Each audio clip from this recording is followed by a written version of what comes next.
Hello friends, welcome to promo breakdown channel Star Plus के one of the most popular serial Anupama के आज रात के एपिसोड में आप सभी को अब यही दिखाया जाएगा कि जो अनुज है वो अनुपमा के सामने यही बोलने वाला है कि अब मुझे पुराना अनुज बनना ही है।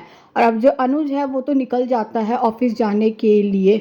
और अब सागर और मीनू तो एक साथ होते हैं, पर तभी वहाँ पर डॉली आ जाएगी। और अब जो डॉली है अब वो सागर की बहुत बेइज्जती करने वाली है, पर तभी वहाँ पर अनुपमा आ जाएगी। और अब जो डॉली है वो अनुपमा से ये कहती हुई नजर आती है कि ये लड़का मीनू को अपने प्यार के जाल में फंसाने की कोशिश कर रहा है।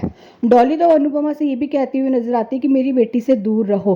पर अब जो सागर है अब वो अनुपमा से झूठ बोलने वाला है। जो सागर है वो तो अनुपमा से ये कह देता है कि वो और मीनू सिर्फ दोस्त है। और अब जो अनुज है वो अपने ऑफिस पहुंच चुका है। और अब जो ऑफिस के एम्प्लॉय वो अनुज से ही कहते हुए नजर आते हैं कि प्लीज़ सर, कंपनी को आप ही संभाल सकते हैं।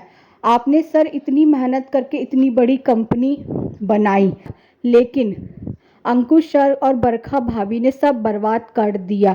सर आपको पता भी नहीं है ये कंपनी कितने बुरे दौर से गुजर रही है। पर अब जो अनुज है वो सबसे यही बोलेगा कि मैं सबको ठीक कर दूंगा। पर अब जो इम्प्लॉयज़ है वो ये भी बताते हुए नजर आते हैं कि ये कंपनी बंद होने की कगार में है। और अब जो अनुज है वो कॉल पर अनुपमा से बात करेगा। और अब जो अनुज है अब वो अनुपमा के सामने बरखा और अंकुश ने जो धोखा दिया है अनुज को उसके बारे में ही बात कर रहा होगा। पर अब जो अनुपमा है वो उससे बोलती हुई नजर आती है कि जाइए जाकर अंकुश और बरखा से ये सवाल पूछिए कि उन्होंने इतना बड़ा धोखा क्यों दिया। उनसे लड़ना ज़रूरी है, जाइए जाकर अपने सवालों के जवाब मांगिए। और अब जो अनुज है अब वो पहुंच चुका है अंकुश से के पास। और अब जो अंकुश है अब वो तो शॉक्ड हो चुका है अनुज को देखकर। और अभी देखना तो इंटरेस्टिंग होगा कि आगे जाकर सीरियल में और कौन कौन से ट्विस्ट आने वाले हैं। Thanks for watching.